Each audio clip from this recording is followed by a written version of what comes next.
रायपुर में नौकरी दिवाए के नाम में ठगी करने वाला गिरोह के 8 सदस्य मतलब पुलिस के रिसावे गिरफ्तार। एसपी संतोष सिंह की निगरानी में वरिष्ठ पुलिस अधिकारी मनकरी नावे ये कार्रवाई ला। रायपुर शहर में लोगन मन सरकारी नौकरी दिवाए के नाम में ठगी करे के बड़ी घटना सामने आए हैं।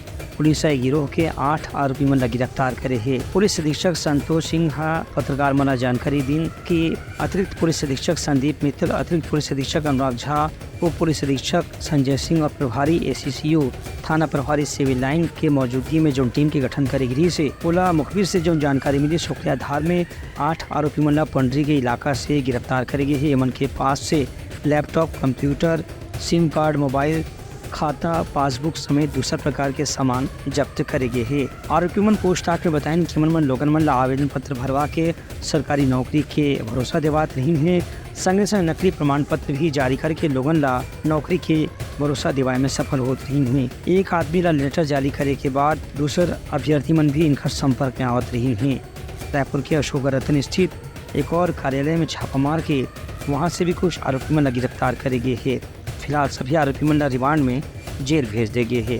रायपुर में जॉब प्रोवाइड करने के नाम पर ठगी की लगातार शिकायतें क्राइम ब्रांच और रायपुर पुलिस को प्राप्त हो रही थी, जिस पर से इनपुट के आधार पर रायपुर क्राइम ब्रांच ने अनुपम नगर, पंडरी और अशोका रतन 3 जगह पर रेड कार्रवाई की। रेड कार्रवाई से हमने लगभग 41 नग मोबाइल, प्रिंटर, कुछ सोने के गहने, नकदी और कुछ डायरियाँ प्राप्त हुई, जिसके अध्ययन से ये मालूम चला कि लगभग 2-3 वर्ष पूर्व से उड़ीसा से आए हुए 8 लोग, पिंटू तांडी, कैलाश तांडी, अशोक तांडी, चक्रो तांडी, अभिजीत दीप, विक्की तांडी, राज डाकरी और नितेश कुमार बाग, ये लोग यहाँ पर कॉल सेंटर का संचालन करते थे और कॉल सेंटर से ही ये लोग लोगों को फ़ोन करके उनका रजिस्ट्रेशन नौकरी के नाम पे करते थे और नौकरी जब लोग रजिस्टर्ड हो जाते थे उसके बाद उनका ये ऑनलाइन इंटरव्यू करते थे और इंटरव्यू में प्रार्थियों को फेल करके उनसे पास करने के नाम से पैसा लेकर स्पाइस कंपनी का उनको